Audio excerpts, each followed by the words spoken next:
कुल मिलाकर देश की सियासत गरमाई हुई है पश्चिम बंगाल से आई खबर से, जहां भ्रष्टाचार का बड़ा मामला सामने आया। देखिए, काली डायरी है, काली डायरी में काला खजाना। जो जानकारी मिल रही है, कोलकाता में 20 करोड़ के कैश कांड का जो रहस्य लगातार गहराता जा रहा था, ईडी ने अब अर्पिता मुखर्जी के घर से 2 डायरी जब्त की। उसमें से एक डायरी 40 पन्नों की, जिसमें काले धन का पूरा हिसाब किताब दर्ज है। काली डायरी के पूरे रहस्य से अब हम पर्दा उठाने जा रहे हैं।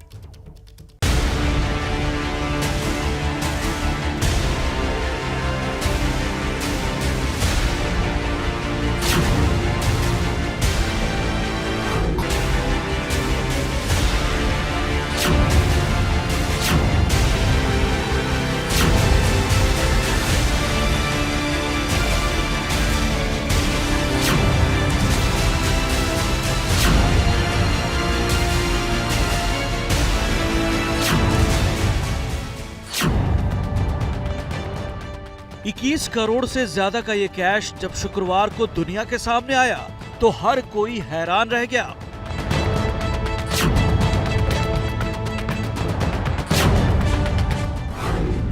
कैश जिस अर्पिता मुखर्जी नाम की महिला के घर से मिला, वो बंगाली फिल्मों में काम कर चुकी हैं। लेकिन अर्पिता की पहचान इतने भर की नहीं थी।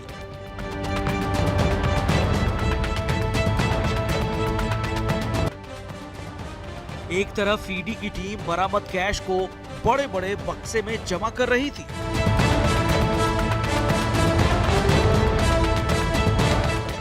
तो दूसरी ओर पावर, पैसा और ब्यूटी के कॉकटेल का कनेक्शन सामने आ रहा था।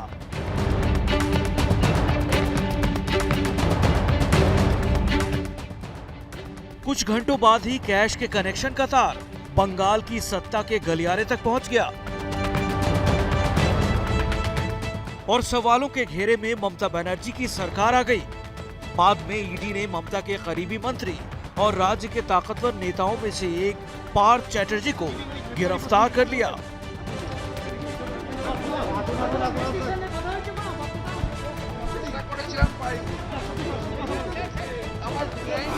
सवाल ये कि क्या 21 करोड़ का ये कैश ममता के करीबी मंत्री पार्थ चैटर्जी का है, और क्या इस कैश कनेक्शन में सत्ता से जुड़े कुछ और लोग शामिल हैं? ईडी की टीम इन्हीं सवालों का जवाब तलाशने में जुटी है। ईडी ने पार्थ चैटर्जी की गिरफ्तारी के बाद बरामद हुए कैश के बारे में पूछताछ की तो आरोप ये सामने आया कि पार्थ चैटर्जी पूछताछ में सहयोग नहीं कर रहे हैं। फिर पार्थ चैटर्जी ने ये कहा कि उनकी तबीयत ठीक नहीं है, जिससे ईडी ने ड्रामा करार दे दिया। कोर्ट के हस्तक्षेप के बाद उन्हें भुवनेश्वर ले जाकर वहां उनका इलाज करा गया और रिपोर्ट जब सामने आई तो उसमें कुछ भी नहीं था। फिलहाल उनकी तबीयत भी ठीक बताई जा रही है और पार्थ चैटर्जी और अर्पिता मुखर्जी को 3 अगस्त तक कोर्ट ने ईडी की हिरासत में भेज दिया है। अर्पिता मुखर्जी की ये तस्वीरें सोमवार रात की हैं, जब अदालत ने सुनवाई के बाद उन्हें ईडी की रिमांड में भेजने का आदेश दिया था। लाल रंग के टॉप में अर्पिता अपना चेहरा दुपट्टा से छिपाने की कोशिश करती रही, लेकिन कोर्ट परिसर में मौजूद मीडिया के कैमरे लगातार अर्पिता का चेहरा ही कैद कर रहे थे। इस दौरान एबीपी नेटवर्क की टीम ने अर्पिता से पार्थ को लेकर सवाल भी किए, लेकिन उन्होंने अपना मुंह नहीं खोला। अर्पिता अपनी किछु बोलबेन? अर्पिता अपने फ्लैटे এত টাকা কোথা থেকে এলো? इसके बाद ईडी की टीम सुरक्षा घेरे में अर्पिता को पूछताछ के लिए साथ लेकर चली गई।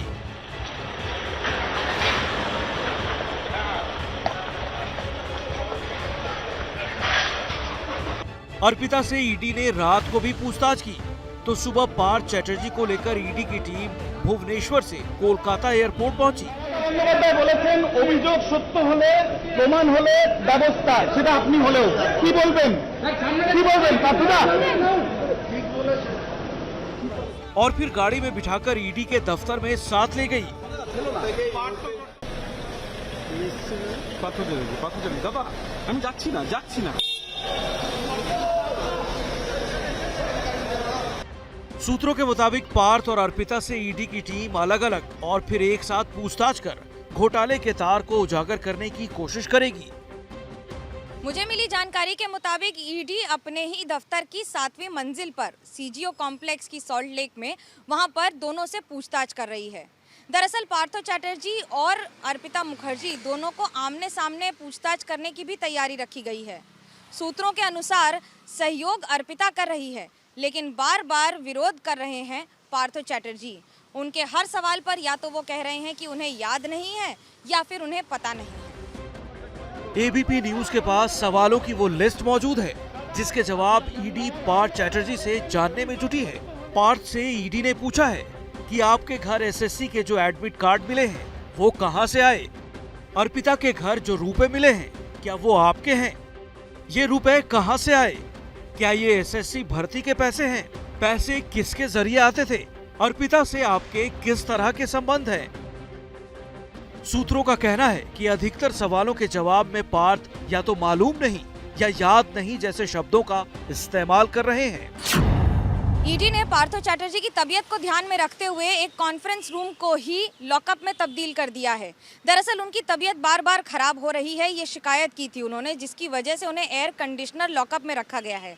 हालांकि अर्पिता को ईडी के लॉकअप में ही रखा गया है। सोमवार को कोर्ट की कार्रवाई के दौरान जो बातें सामने आई हैं, उसके मुताबिक ईडी ने पार्थ चैटर्जी और उनकी करीबी अर्पिता मुखर्जी के घर पर छापेमारी की है। दोनों जगहों से संपत्ति के कई कागजात मिले हैं। जांच में ये बात भी सामने आई है कि दोनों संयुक्त रूप से संपत्ति खरीद रहे थे।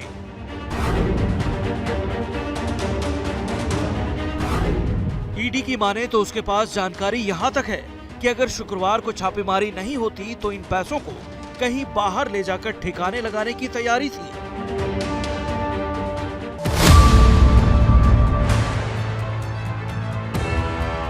एबीपी न्यूज को मिली जानकारी के मुताबिक ईडी ने अर्पिता मुखर्जी के घर से 2 डायरी बरामद की है। पहली डायरी काले रंग की है जिसमें 40 पन्ने बताए जा रहे हैं। शक है कि इस डायरी में लेन देन का काला चिट्ठा हो सकता है। दूसरी काली डायरी 11 पन्नों की है जो पॉकेट डायरी है। इसमें भर्ती घोटाले से जुड़ी जानकारी होने का शक है।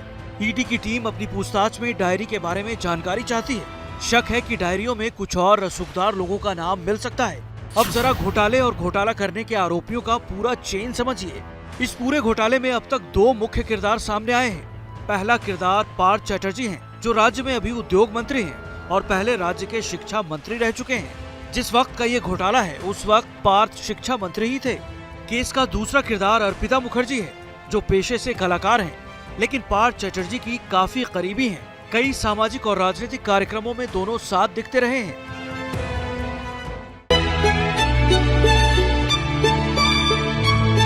तो अर्पिता की पहचान बंगाली फिल्म इंडस्ट्री में फ्लॉप हीरोइन की रही, लेकिन शुक्रवार को जब ईडी ने उनके टॉलीगंज के फ्लैट से 21 करोड़ रुपए कैश, 79 लाख रुपए के गहने बरामद किए तो वो लाइमलाइट में आ गई। कहा जा रहा है कि अर्पिता दुर्गा पूजा कमेटी के जरिए पार्थ के संपर्क में आई थी और जब ये घोटाला हुआ था तब पार्थ पश्चिम बंगाल के शिक्षा मंत्री थे। घोटाला है क्या, अब जरा उसे समझिए। 2016 में स्कूल सेवा आयोग ने शिक्षकों की भर्ती की परीक्षा ली। 2017 में रिजल्ट आता तो गड़बड़ी के आरोप लगे। हाईकोर्ट में अर्जी लगी तो भर्ती रद्द हुई और जांच के आदेश दिए गए। सीबीआई की जांच में पैसों का लेन देन मिला तो ईडी ने जांच शुरू की। इसी साल अप्रैल मई में सीबीआई ने पार्थ चैटर्जी से पूछताछ की थी और शुक्रवार को नोटों का ढेर अर्पिता के घर से मिला तो इस घोटाले का पूरा खेल खुल गया। बीजेपी और कांग्रेस मांग कर रही है कि ममता बनर्जी अपने आरोपी मंत्री को बर्खास्त करें। राजस्थान में इस बार भीषण गर्मी ने लोगों को बहुत झुलसाया है, लेकिन अब जब मॉनसून आया तो इस बार रेगिस्तान में भी हाहाकार मचा हुआ है। अच्छा, राजस्थान में इतनी ज्यादा बारिश हो रही है कि शहर दर शहर आफत की हैरान करने वाली तस्वीरें सामने आ रही हैं। सड़कों पर न सिर्फ गाड़ियां बहते हुए दिख रही हैं, बल्कि पानी के तेज प्रवाह ने कई जगह तो जमीन से लोगों के पांव तक उखाड़ दिए हैं। रिपोर्ट दिखाते हैं। कहीं तिनके की तरह कारें बह रही है, कहीं बाढ़ में गाड़ियां डूब रही है। ऐसा भयानक तूफान कि बाइक और स्कूटी बहने लगी। पानी का इतना तेज प्रवाह कि इंसानों के पैर उखड़ रहे हैं। राजस्थान की बरसात में कुदरत का ऐसा रौद्र रूप पहले कभी नहीं देखा गया। भीषण बारिश और बाढ़ की ऐसी डरावनी तस्वीरें पहले कभी सामने नहीं आई। कुदरत का सबसे ज्यादा कहर बरपा है जोधपुर पर।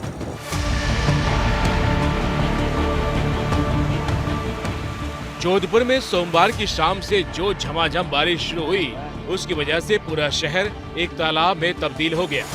जोधपुर का कोई ऐसा इलाका नहीं जो कि पानी में डूबा नजर नहीं आ रहा।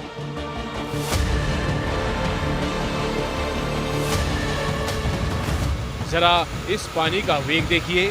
एक स्कूटी सवार स्कूटी लेकर निकलने की कोशिश कर रहा था कि पानी की रफ्तार के आगे टिक नहीं पाया और स्कूटी समेत बह गया।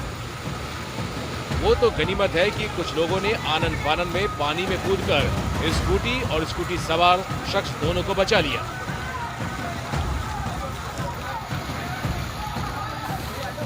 जोधपुर में ऐसी आफत आई कि सड़क पर खड़ी गाड़ियां तक तैरते हुए नजर आई। अब ये सफेद कार देखिए, ऐसा लग रहा है कि मानो इस कार को कोई रिवर्स गियर पर चला रहा है।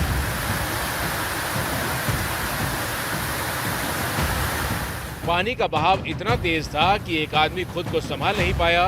उन्होंने सड़क किनारे खड़ी एक पीली बस की आड़ ली, लेकिन एक तेज धार आई और उस व्यक्ति को बहाने लगी।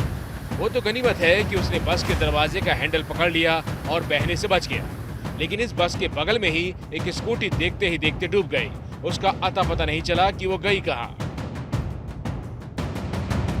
अब जरा जोधपुर की भदवासिया सब्जी मंडी का हाल देखिए।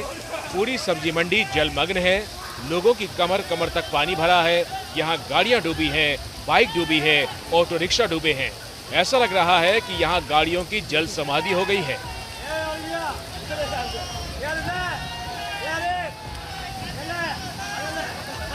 सब्जी मंडी में लोग अपने सामान को बचाने की जद्दोजहद करते दिखे।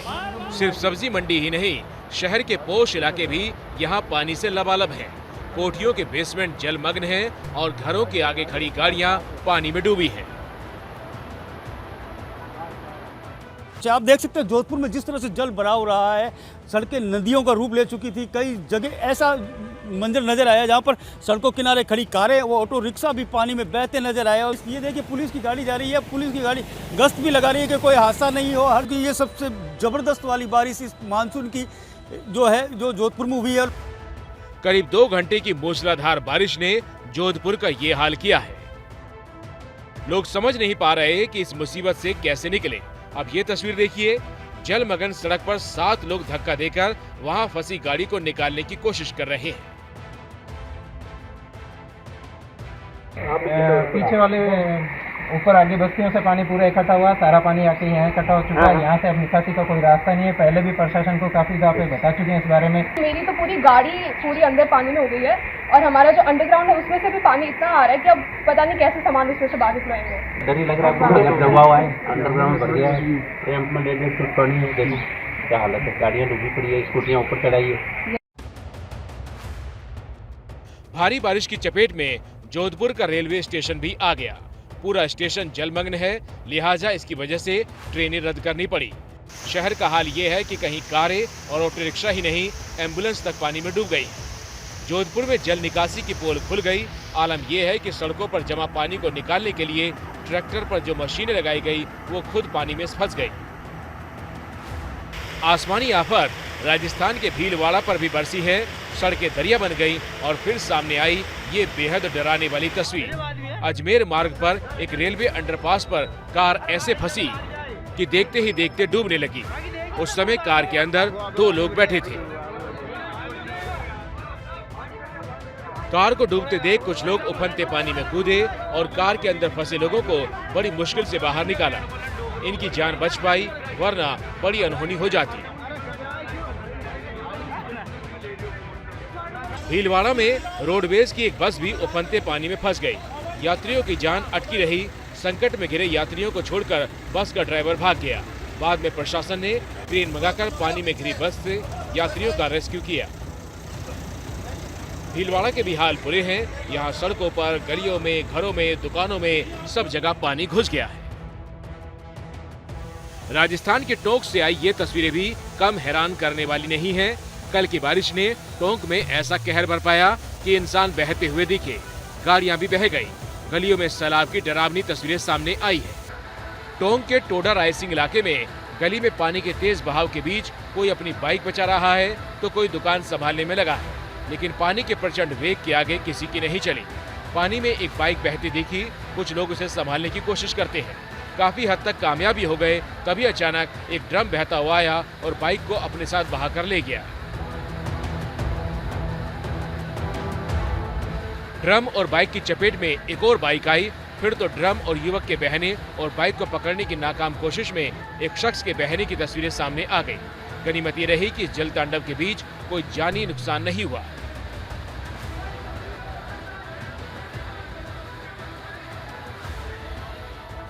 जो राजस्थान रेगिस्तानी इलाके के तौर पर जाना जाता है, वहां इस बार ऐसी तस्वीरें हैरान करती हैं। राजस्थान के बारा में सड़कें डूब गई, रास्ते डूब गए, यहाँ तक कि पुलिया के ऊपर सैलाब बह रहा है, लेकिन लोग जान जोखिम में डालकर न सिर्फ मवेशियों को आर पार करा रहे हैं, बल्कि खुद भी उफनते सैलाब से गुजर रहे हैं। सैलाब बह रहा है और देखिए उसमें गैस सिलेंडर बहकर जा रहे हैं। अजमेर की ये तस्वीरें वायरल हो गई। ये हुआ किशनगढ़ कस्बे में। यहाँ सरवाड़ी गेट पर रखे दर्जनों गैस सिलेंडर तेज पानी के बहाव में बहते हुए नजर आए। और देखिए, राजस्थान में भारी बारिश के बाद तबाही की जो तस्वीरें हैं वो तो आपने देख ली, लेकिन सिर्फ राजस्थान ही नहीं, देश के दूसरे हिस्सों में भी कई जगह इसी तरीके के हालात बने हुए हैं। मध्य प्रदेश से लेकर उत्तर प्रदेश तक, यहां तक कि हैदराबाद में भी सैलाब की चौंकाने वाली तस्वीरें सामने आई हैं। एक और रिपोर्ट देखिए। इतनी तेज बारिश हुई कि गलियों में 2 पहिया वाहन बहने लगे।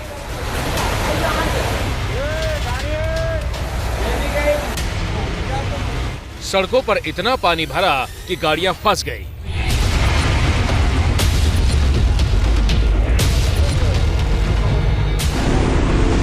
लोग जहां तहां मुसीबत में घिर गए। सड़कों पर कमर कमर तक पानी भर गया।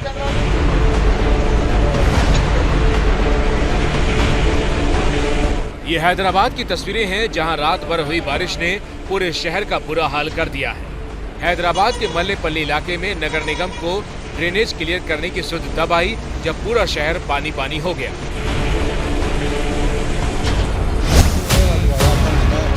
उफनती नदी और जान बचाने के लिए निर्माणाधीन पुल के खंभे पर चढ़ा एक व्यक्ति।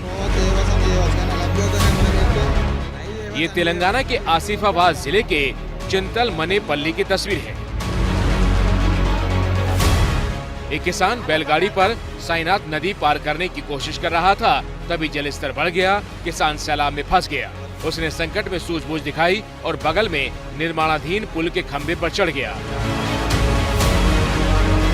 वो जान बचाने की गुहार लगा रहा था। बाद में स्थानीय लोगों और पुलिस की मदद से रस्सी डाली गई और कुछ तैराकों की मदद से इसे बाहर निकाल लिया गया।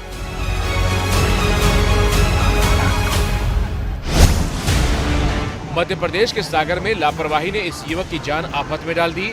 वो सुनार नदी के तेज बहाव में बहने लगा। वो तो इसे तैरना आता था, इसलिए इसकी जान बच गई। युवक उफनती नदी में दब गिरा जब वो जबरदस्ती पुल पार करने की कोशिश कर रहा था।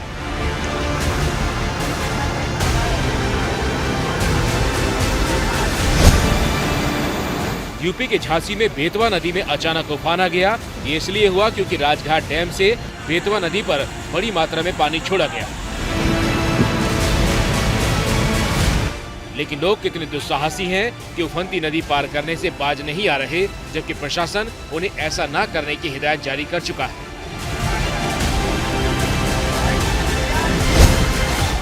राजस्थान के बूंदी में भी लोग जान जोखिम में डालने से बाज नहीं आ रहे। यहाँ रामेश्वर महादेव के पास रोड पर पुलिया के ऊपर से सैलाब बह रहा है, लेकिन लोग वैसी ही हालत में उफनती पुलिया को पार करने की कोशिश करते दिखे।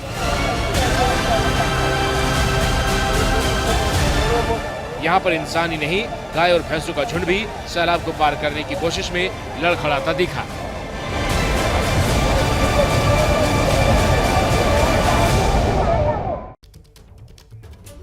और इस बीच ये सीधी तस्वीरें आप देख रहे हैं ईडी दफ्तर के बाहर की तस्वीरें। सोनिया गांधी ईडी के सवालों का जवाब देने के लिए बाहर निकली हैं।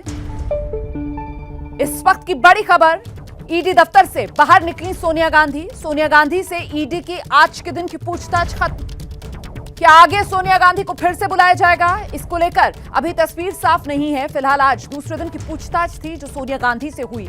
पहले दिन 21 जुलाई को जब सोनिया गांधी पहुंची थी ईडी दफ्तर, और आज दूसरे दौर की पूछताछ के बाद अब सोनिया गांधी ईडी दफ्तर से बाहर निकलती हुई आज के दिन की पूछताछ ईडी की सोनिया गांधी से खत्म। ये हैं शर्मा जी, जो रात का खाना और देश दुनिया की सुर्खियां दोनों लेते हैं सुमित अवस्थी के साथ। अब ये हैं इनके पड़ोसी बनर्जी साहब। मिष्टी दोई खाते खाते पूरा बंगाल जान लेते हैं सुमन दे के साथ। इनकी तरह आप भी देखें अपने फेवरेट न्यूज एंकर को एक ही ऐप पर, और डाउनलोड कीजिए एबीपी लाइव ऐप अपने स्मार्ट टीवी पर।